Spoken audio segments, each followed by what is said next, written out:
Chulin, page 71. We'll like to start on page 70b, 8 lines from the bottom of the page.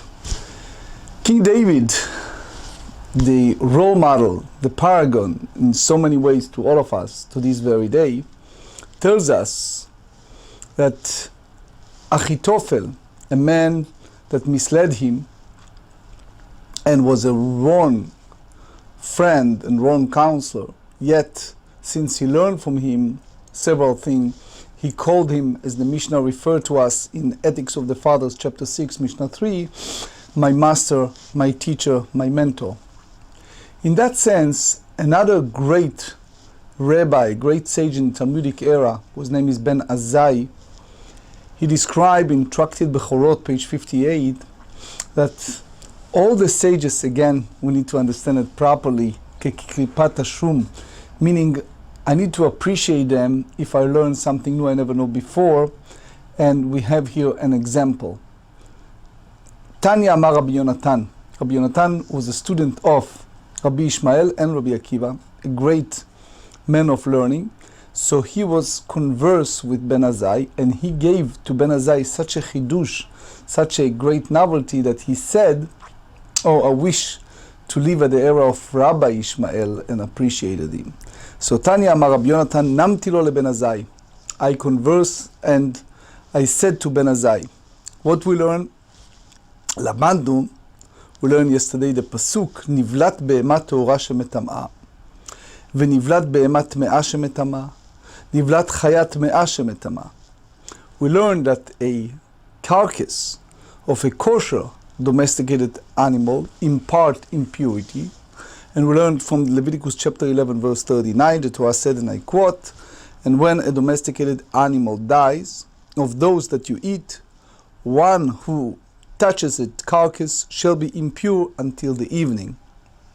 And we learn from that a carcass of a non-kosher domesticated animal impart impurities, and that the carcass of a non-kosher undomesticated animal impart impurity, from the pasuk in Leviticus 5 verse 2, quote, "A person who touch anything impure, or the carcass of a non-kosher undomesticated animal, or the carcass of a non-kosher domesticated animal, nivlat chayat tehora." Lo lamadnu.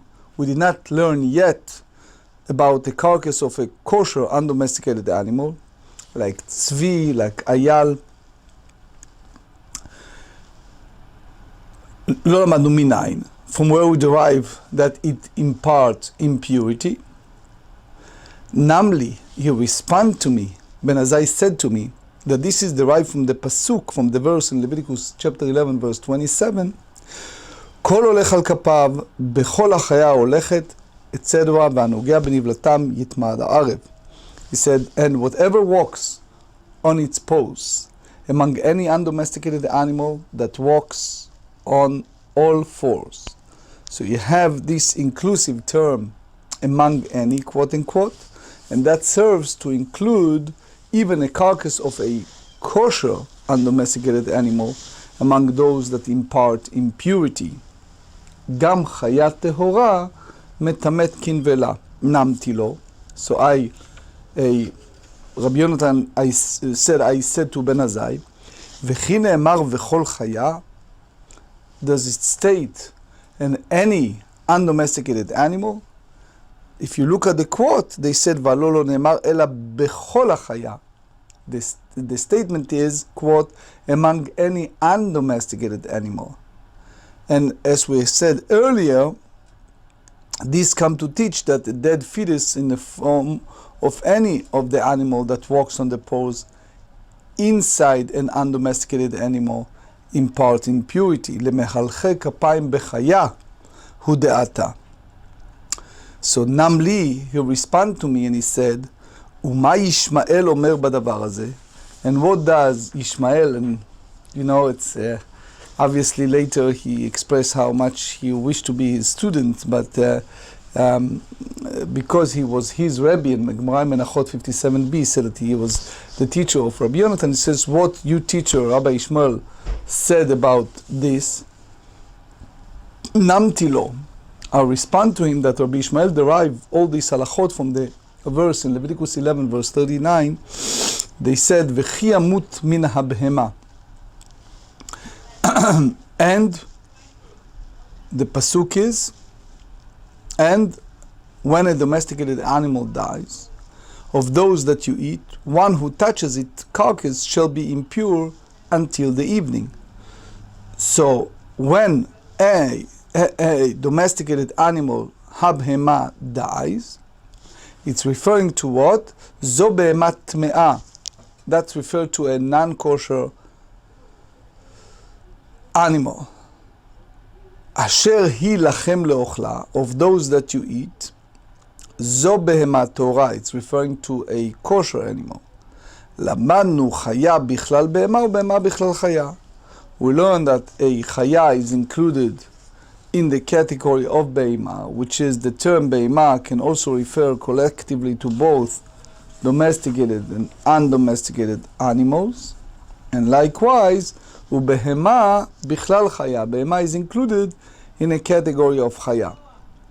Chaya teora bichlal behema teora. Furthermore, a kosher chaya is included when the Torah makes reference to a kosher behema. Chaya tme'ah bichlal behema tme'ah. And a non-kosher chaya is included when the Torah makes reference to a non-kosher behema. 71. Behema tme'ah bichlal chaya tme'ah. Behema Torah bichlal chaya Torah.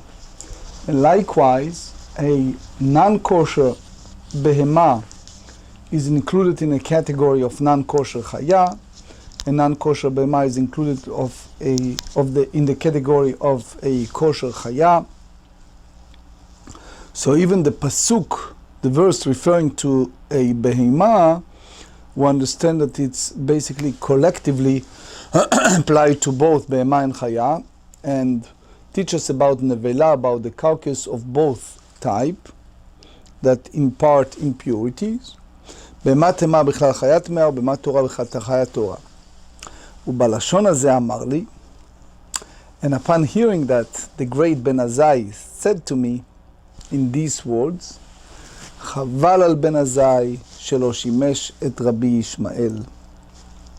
He said, I feel sorry, חבל, upon Ben Azai that did not serve Rabbi Ishmael.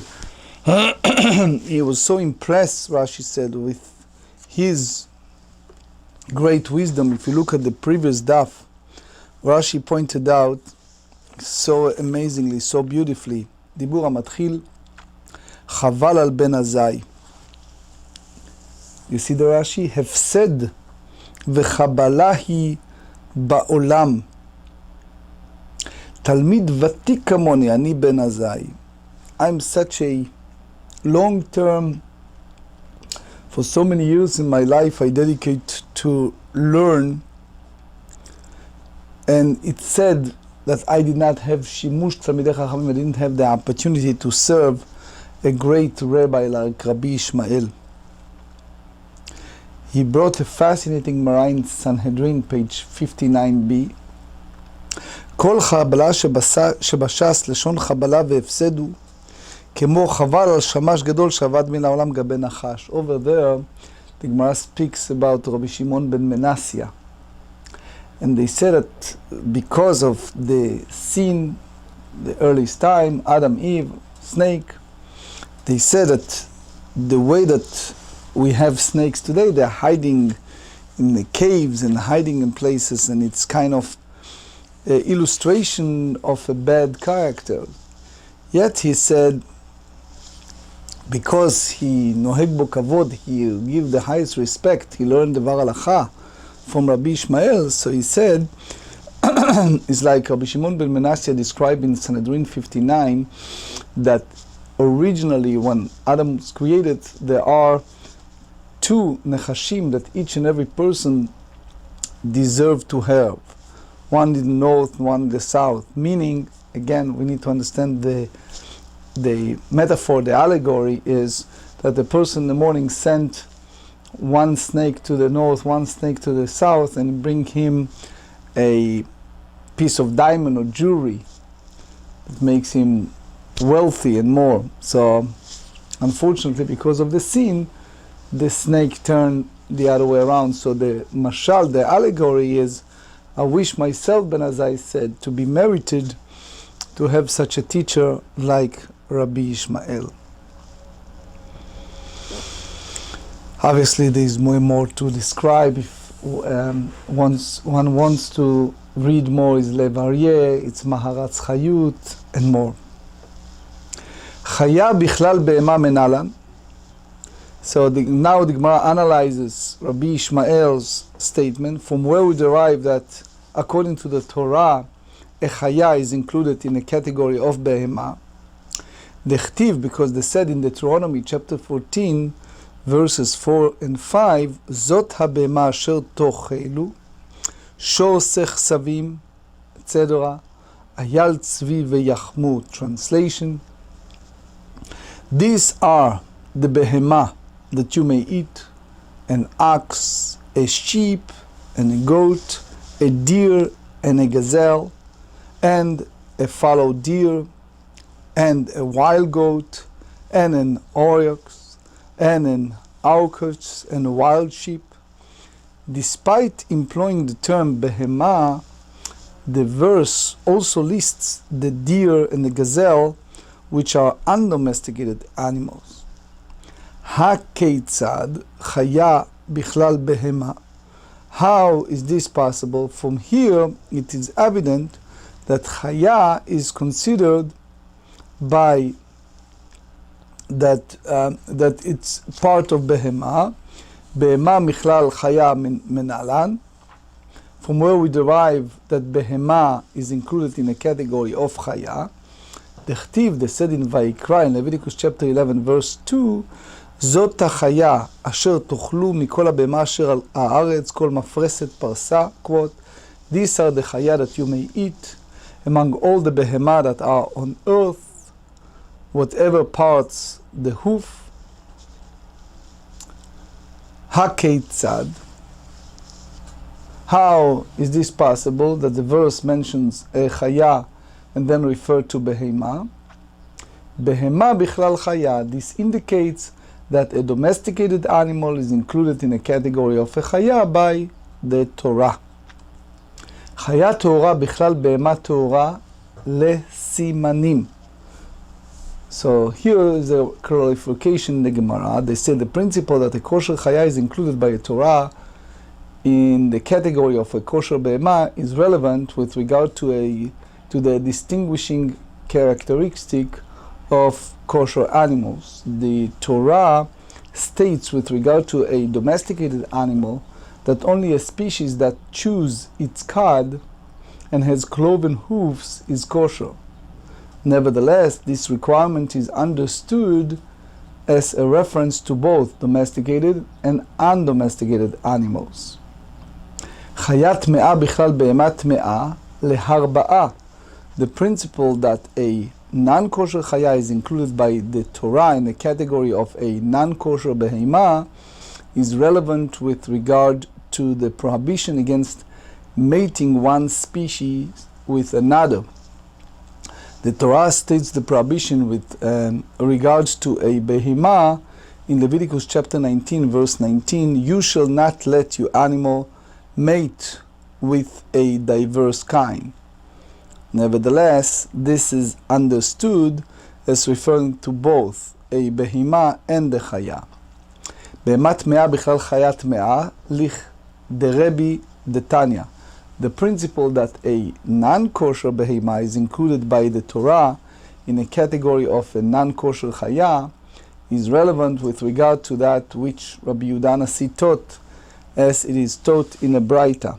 The verse delineates a case in which one is obligated to bring a sliding scale offering as an atonement, quote, a person who touched anything impure, or the carcass of a non-kosher undomesticated animal, or the carcass of a non-kosher domesticated animal, or the carcass of an impure creeping animal, and is guilty it having been hidden from him that he is impure. That's Leviticus chapter 5 verse 2.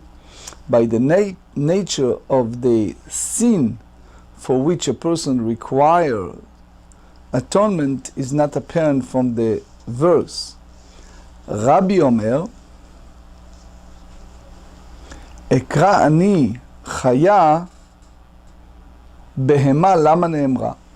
Rabbi Yehuda Nasi says, since a domesticated animal is also referred to as chaya, it will be sufficient if I will read, which is the verse will write, only the clause about the chaya, and I will have known that one who touches a carcass of any non-kosher animal is impure. So why then is an explicit clause about the beima states? It serves as a basis for a verbal analogy. נאמרה כאן בהמה טמאה, ונאמר להלן בהמה טמאה. State here a non-kosher behema, and state below a non-kosher behema in Leviticus 7 verse 21. Ma lehalan, just as below, the verse is referring to the defiling of sacrificial food, tum'at kodesh, and Rashi here said, klomar betameh she'achal et hakodesh. So the chidush here that you do not have chiyuv karet, I think that's what bothered Rashi. Anyway, afkan, when it's come to korban olev yored, the burial offering, the reference is to what? Tum'at kodesh, defiling of sacrificial food, and therefore one might bring a sliding scale offering as an atonement. The fourth chalukah, be'emat Torah b'chal chaya Torah litzira. The principle that a kosher be'ema is included by the Torah in a category of a kosher chaya is relevant with regard to the formulation of children. Ditnan, that's a Mishnah in Tractate Nida, page 21.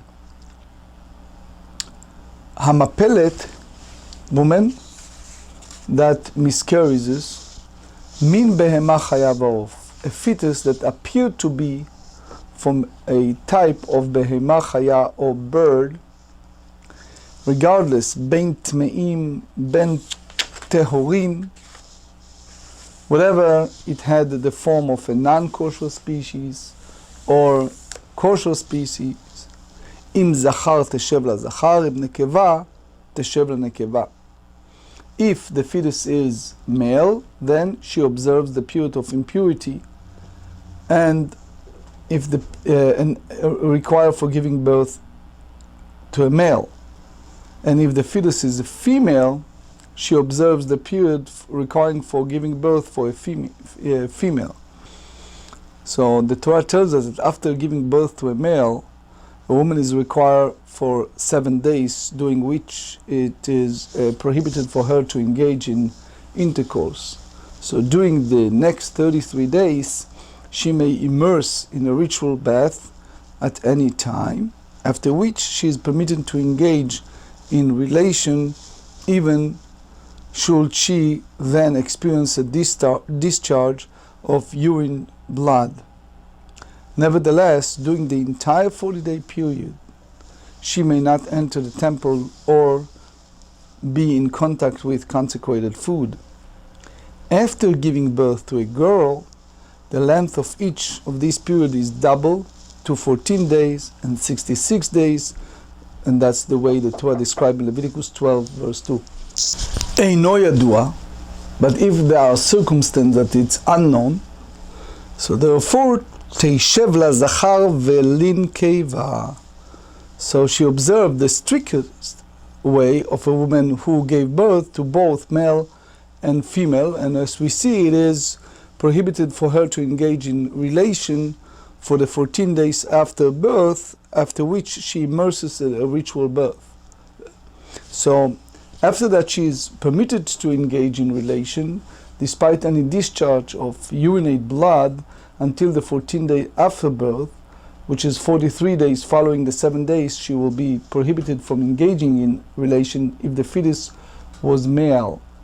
So the prohibition against entering the temple, however, continues until 80 days have passed from the birth. That's the way the Torah instructed us, and that's the view, Divrei Rabbi Meir, the statement of Rabbi Meir. The Gemara in Nida 22b explains that Rabbi Meir derives his opinion from the fact that the term quote-unquote formation is used to describe both the formations of man, we know it in Genesis 2 verse 7, then the Lord God formed man, and the formulation of animal and bird, they said that the Lord God formed every animal of the field and every bird of the air. Just Genesis 2 verse 19. Furthermore, he holds that the term chaya is referring to both domesticated and undomesticated animals, and concludes that a woman observes these periods of purity and impurity if the fetus has the form of any of these types of animal. The sages said, no. Any fetus that is non-human form is not regarded as an offspring with regard to observance of these periods of purity and impurity, and she is permitted to engage in relation provided that she does not experience a discharge of urine blood. So the Gemara asks, Ule Rabbanan haikra lamali.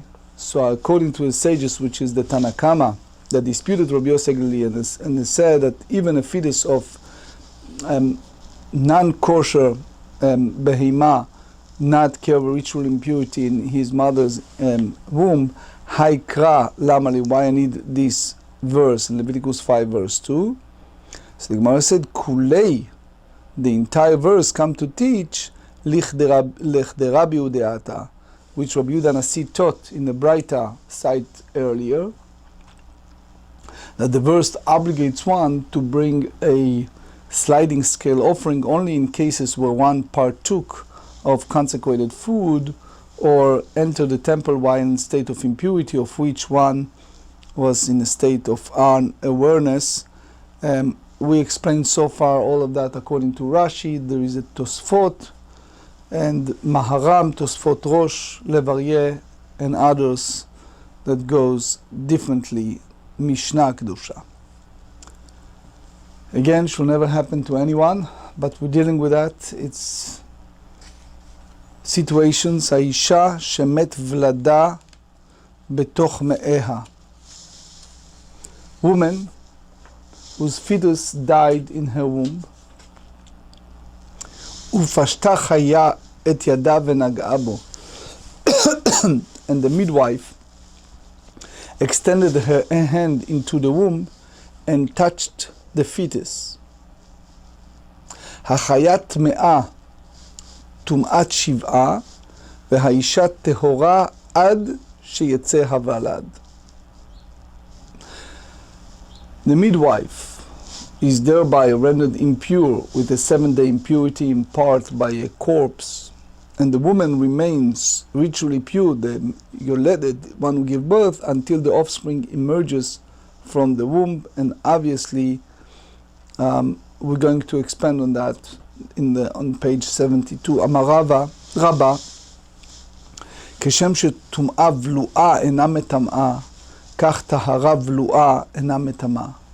Rabba said, just as ritual impure item that is encapsulated within a body does not impart impurity to an item that comes in contact with it, so too a ritual pure item that is encapsulated with the body cannot be rendered impure if it comes in contact with an impure item. So for example, if one swallowed a ring that was ritually pure and then enter a tent containing a corpse, the ring will not be rendered impure. Tum'av lu'a menal, from where derived and encapsulated impure item does not impart purity. impurity. So the pasuk is in Leviticus chapter 11 verse 40. They said, "V'aochel menivlatay chabez bgadav v'tamed ad ha'arev," and one who eats of its carcass shall wash his clothes and be impure until the evening, which means he must immerse his body and garment in a ritual bath and then becomes pure at sunset. Milo askinan de'achal samuch לשקיעת החמה וכאמר רחמנא טהור. Are we not dealing even with a case where one ate from the carcass close to sunset and then immersed? And yet the Torah, merciful one, states כאמר רחמנא טהור, that he is pure once the sun set, despite the fact that his stomach still contains pieces of the carcass that have not yet digested. And as we see, if so, it is apparent that an encapsulated impure item does not impart impurity. So the Gemara said, "V'dilma shanehatam de lo chazia leger." He said maybe over there it's different, because the Torah said in Deuteronomy 14 verse 21, "You shall not eat any carcass, you may give it to the idol worshipper and other residents who are in your cities." So the juxtaposition of the two parts of the verse teaches that the prohibition is limited to a carcass that is fit to be given to an idol worshipper resident. It is fit for human consumption. So accordingly, perhaps the carcass that the person ate does not impart impurity, as it is no longer fit for a idol worshipper resident, it is now unsuitable for human consumption. הניחא לרבי יוחנן דאמר אחת זו ואחת זו עד לחלב שפיר. We understand this proof work well according to Rabbi Yochanan, who said that a carcass imparts impurity to both this a person and that the food, until it is no longer fit for consumption by a dog.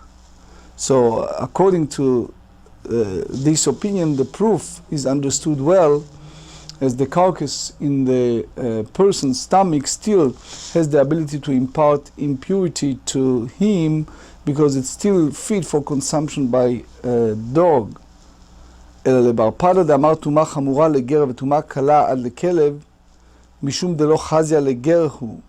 But according to opinion of Bapada, who said that the carcass has the severe form of ritual impurity by a idol worshipper resident, and it's the light form of ritual impurity, even until the point that is no longer fit for consumption by the dog, because it's no longer fit for a idol worshipper resident.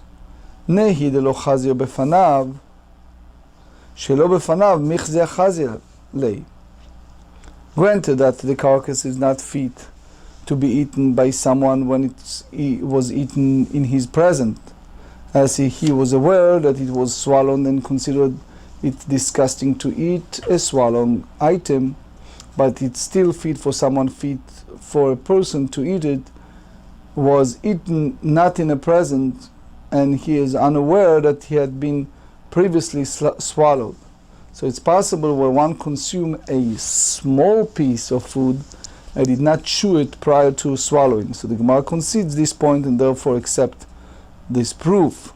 Ashkechan tuma blua, we found that this, accordingly to encapsulated impure item, does not impart impurity. Tahara vlua menain, from where we derive that a pure item that is encapsulated within another body cannot be rendered impure if it comes in contact with an impure item. So the Gemara says, Kal b'chomer. ומה כלי חרס המוקץ צמיד פתיל שאינו מציל על טומאה שבתוכו מיל טמא?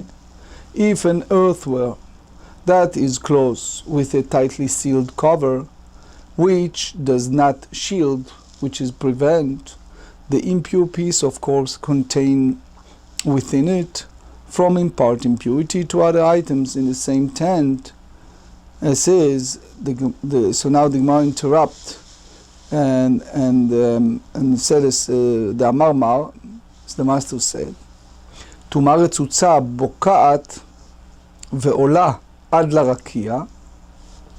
So he said that the impure pieces of corpse that is in a tight space, which is that it is buried in the ground and there is no handbreadth of swallow space above it, beneath the dirt, breaks through the earth above it and ascend up to the heaven, imparting impurity in that part.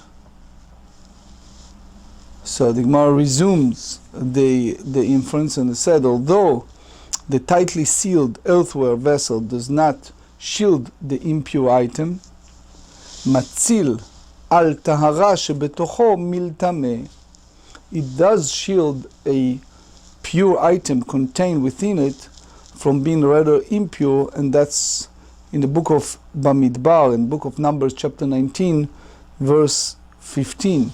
71b אדם שמציל על טומאה שבתוכו מלטמא, אינו דין שמציל על טהרה שבתוכו מלטמא.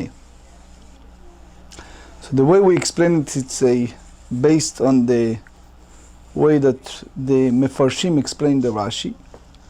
When it's come to a person who does shield the impurity of a piece of corpse contained within him from imparting impurity to other items in the same tent, as we learned earlier. So it's not logical that he shields a pure item contained within him from being rendered impure.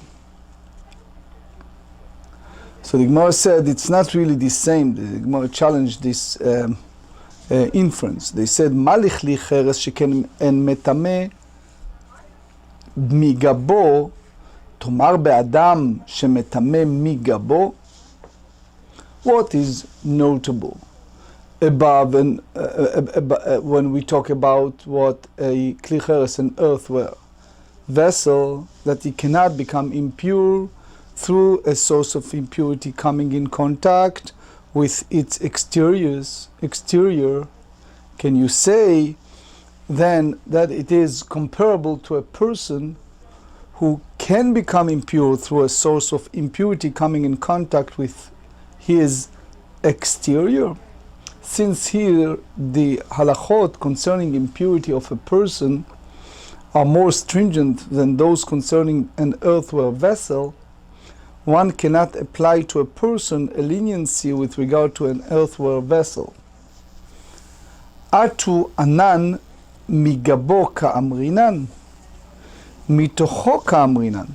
The Gemara responded and said, is that to say that we are speaking of an item that impure through a source of impurity coming in contact with its exterior? We are in fact speaking of where the impurity comes in contact with its interior.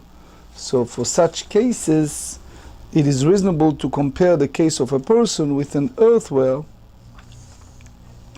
to the other.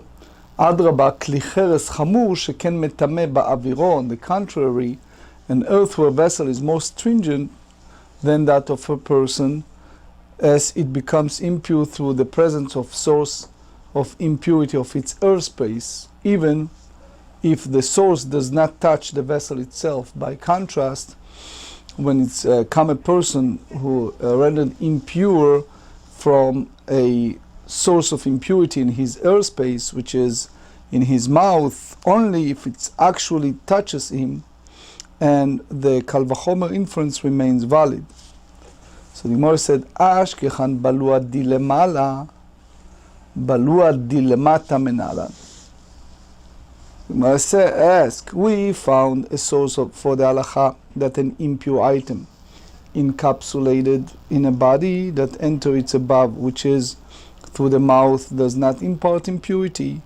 From where do we derive that an impure item encapsulated in a body that entered from below, which is through the rectum, also does not impart impurity? So the Gemara said, קל וחומר, ומה למעלה שאינו עושה עיכול מציל, למטה שעושה עיכול אינו דין שמציל. So we said that that's a קל וחומר. And if when the impure item enters from above, which is through the mouth, which is a place that does not digest the food, the body nevertheless shields the impure item from imparting impurity, then with regard to a case where the impure item enters from below, which is a place that does digest food, it is not logical that the body should shield it from impart impurity. כלום עושה עיכול למטה אלא על ידי מעלה. So isn't digestion performed below only by means of chewing and digestion functions of the body above? So Gemara explain, אפילו אחרי עיכול דלמטה רבי. Even so, the digestion performed below is greater than the performed above. So the Gemara look for another source for this Rava. So they said, they ask, Ashkechan balua de Adam, balua di vehima menalan. We found this halacha that encapsulated in the body of a person. From where we derive that encapsulated in the body of an animal does not impart impurity. So they said, קל וחומר, ומה אדם שמטמא מחיים מציל בבלוע, בהמה שאינה מטמאה מחיים אינו דין שתציל בבלוע. So they said, קל וחומר, if the body of a person who can impart impurity even while he is still alive, which is if he is a metzora, if he is a leper or zav, nevertheless shields an impure item encapsulated inside him from imparting impurity. Then, with regard to an animal which does not impart impurity while it's alive, it is not logical that it should shield an impure item encapsulated inside it from impart impurity. So the Gemara said, no, you cannot learn it this way. Why? מה לאדם שכן צריך שהייה בבית המנוגה, תאמר בבהמה שאינה צריכה שהייה בבית המנוגה. What is notable about the impurity of a person? It is notable that if he enter a leper's house, in order for his garment to be rendered impure, he needs to remain in the leper's house for a minimal period of time, which is Leviticus 14 verses 33 to 53. So can you say then that is comparable to an animal which does not need to remain in leper's house for a minimal period of time? Rather, any utensil placed upon it, it's rendered impure immediately upon its entry. So since here the halachot concerning impurity of an animal are more stringent than those concerning a person, one cannot necessarily apply to an animal a leniency with regard to a person. So the Gemara said, בהמה דאינה צריכה שהייה בבית המנוגה, למה היא הלכתה? When it's come to an animal that does not need to remain in a leper's house for a minimal period of time, with regard to what halacha was that said? So a living animal itself cannot be impure. So they said, למאי הלכתה? לכלים שעל גבה, אדם נמי לא באי. So we talk about the utensils that are placed upon its back, and they are rendered impure immediately upon entry. But in this regard, there is no difference between animal and people. They said, Adam name lo by a person as well does not need to remain in the leper's house for a minimal period of time in order to render impure any utensil placed on his back. Rather, they are rendered impure immediately upon entry.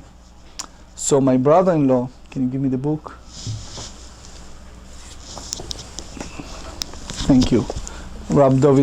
Mandelbaum in his book Daf al Daf, obviously he bring the Rosh Yosef, and he expand a lot. He brought the תוספות דיבור מתחיל למאי, אבל בגדים שהוא לבוש בטלים אגבי ומכוחו בא להם הטומאה. But he bring Rabbi Yosef Engel in the book בית האוצר, אי בגדים שאדם לובש בטלים לגופו. How you treated, for example, פאה נוכרית, אישה צדקנית שבעיר הנידחת, and all. But he bring eventually the שולחן ערוך הרב עין וו, סעיף ב', says, אם בשעה שלבוש אנו דנים על הדבר, עד משמש לגוף, אז בוודאי בטל לגוף. אבל אם אינו משמש בדבר, so it's not. bring the Gemara in שבת 48b, לצאת בשעת מלאכה וחיבור. Anyway, דתנן, that's a Mishnah in נגעים, chapter 13, Mishnah 9. הנכנס לבית המנוגה, one who enters a leper's house, וכליו על כתפיו, and his clothes resting on his shoulder, but who is not wearing them in a normal manner. סנדליו וטבעותיו בידיו, הוא והן טמאים מיד, and his sandals and his rings are in his hand, both he and they, which is his clothes, sandals and ring, are rendered ritually impure immediately.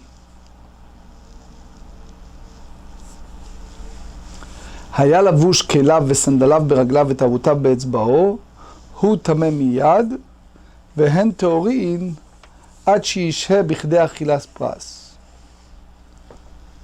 If they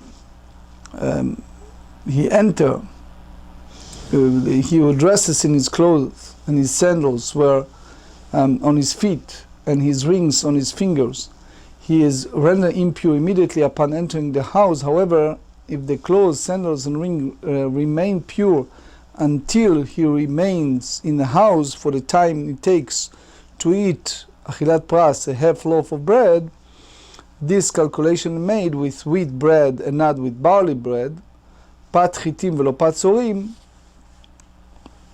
meisev ve'ochel beliftan. So if you talk about wheat bread, not barley bread, which takes more time to eat than wheat bread, barley bread takes more time. So in addition, the calculation is made with regard to one who is reclining and eating the bread together with a relish, usually consumed with bread in those days, which hastened the eating. So I would like to conclude with a beautiful Maharil disc in brisk that my brother-in-law brought in Daf al Daf. It's in Piskei Teshuva Siman Kuf Nun Zayin. He says, if two people met, אם נפגשו יחד, אחד שהוא לבוש תפילין, ואחד שאוחז תפילין בידו, you have two people, one wearing the tefillin, and one holding the tefillin in his hand. מי שנושא את התפילין בידו, הוא קודם למי שלבוש בתפילין. The one who carried the tefillin in his hand is קודם.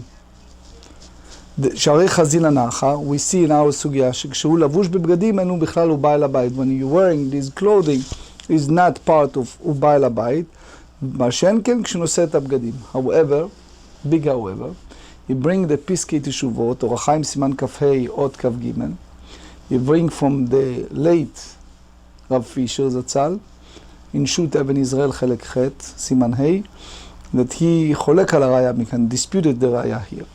So I talked today to my brother-in-law, Rabbi Dr. Avrom Mandelbaum, and I gave my 2 cents of comments because today is Rosh Chodesh Adar הבא עלינו לטובה. So I brought to him a chidush from the Sidur Ya'avetz. The Sidur Ya'avetz brought in the halachot of Musaf.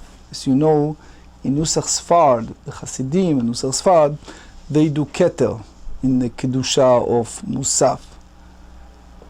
So we know there are several reasons why we're taking off the tefillin prior to Musaf. So the Sidur Ya'avetz, he said that if someone is still davening and others already took off the tefillin and did the silent Amida, and now it's a repetition, but he's still wearing tefillin because he is in a different location in davening, but he wants to join everyone else in the Musaf, and they do Nusach Sfard and they have Keter.